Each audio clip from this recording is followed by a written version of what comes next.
ketemu lagi teman-teman di channel edukasi dan motivasi. Kita akan berefleksi terkait dengan sebuah kisah yang menarik yang menceritakan atau menceritakan tentang seorang petani yang memiliki sebidang tanah garapan yang subur ya, dan memberikan hasil panen yang baik. Tetapi ada salah satu karakter yang dimiliki oleh sang petani ini yang tidak puas, yang selalu saja terbiasa untuk mengkritik apa yang dia miliki, termasuk lahan yang sudah memberikan hasil padanya.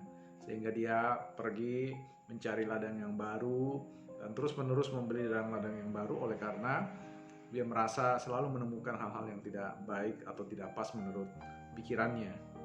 Sehingga pada suatu ketika, pada puncaknya dia merasa menganggap bahwa apa yang dia miliki, semua ladang-ladang atau tanah garapan itu kurang memuaskan dirinya, dan dia memutuskan untuk segera menjual miliknya itu, tanah-tanah itu, dan memanggil seorang tenaga penjual yang ahli di bidang pemasaran terkait dengan properti tanah untuk menjual seluruh ladang-ladangnya. Maka sang agen mencoba untuk menemukan sisi-sisi yang luar biasa dari aset yang dimiliki, dan kemudian dia membahasakan penjualan aset itu dengan mengatakan bahwa ada dijual sebidang tanah garapan yang luas, kemudian berada pada suatu letak posisi yang sangat memberikan pemandangan yang indah, kemudian dialiri dengan air yang gemericik, kemudian dengan jernihnya air itu mengalir berkelok-kelok di sekitar lahan, dan kemudian bagaimana di seputar itu lahan mereka, lahan petani ini ditumbuhi pohon-pohon yang sangat rindang, dan kemudian ada kicauan burung dengan tiupan angin yang segar, dan banyak lagi fasilitas-fasilitas yang dibahasakan sedemikian rupa sehingga ketika sang agen ini sebelum mempublishnya atau memasarkan, mengiklankannya pada media massa, ia memperdengarkan kepada sang petani itu tentang bahasa atau katakanlah redaksi yang sudah dicatat apakah sesuai atau tidak. Ketika dia membaca atau diperdengarkan kepadanya, sontak sang petani ini begitu kaget dan mengatakan, stop dulu, tolong jangan dijual, sebab selama seumur hidupku, tanah seperti ini yang aku sedang impi-impikan dan aku cari.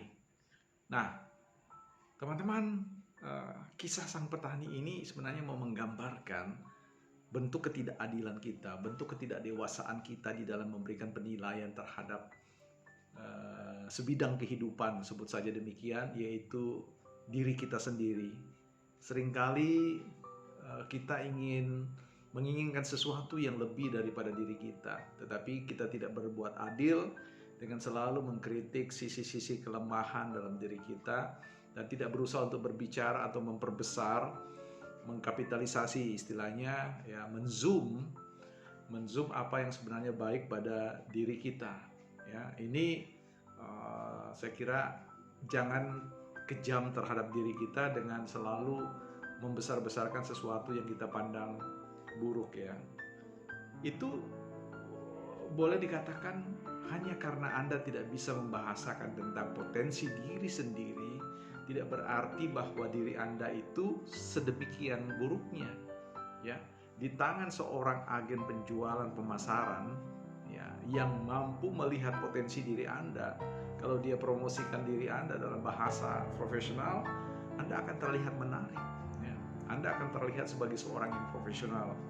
Kadang-kadang dalam hidup kita, seringkali kelemahan kita sebenarnya hanyalah melihat sisi baik, ya, dan kemudian bagaimana membahasakan potensi kebaikan dalam diri kita itu dalam bahasa yang positif.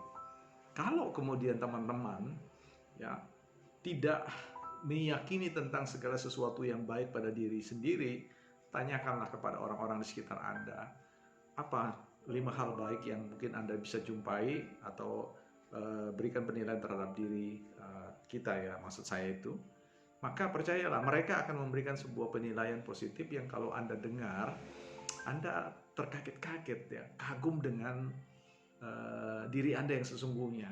Tapi coba jangan tanyakan pada orang-orang yang tidak jujur, yang tidak fair, bahkan yang katakanlah selalu punya pahit hati ya dalam memberikan penilaian, sehingga Anda memang terlihat buruk dan kusam di hadapan dia. Tapi sekali lagi, di tangan orang-orang yang mampu melihat sisi yang positif, Anda akan terlihat sebagai seorang figur idola, ya, seorang yang akan dikagumi. Nah, sebelum Anda menyewa seorang agen untuk membahasakan diri Anda, belajarlah secara mandiri, belajarlah secara pribadi untuk membahasakan diri dengan cara yang positif. Saya yakin Anda akan mencintai diri Anda. Dan sosok yang Anda impi-impikan itu sesungguhnya adalah diri Anda sendiri. Kita akan jumpa di kesempatan lain dalam konten-konten atau materi-materi yang lain. Salam hebat dan salam trio.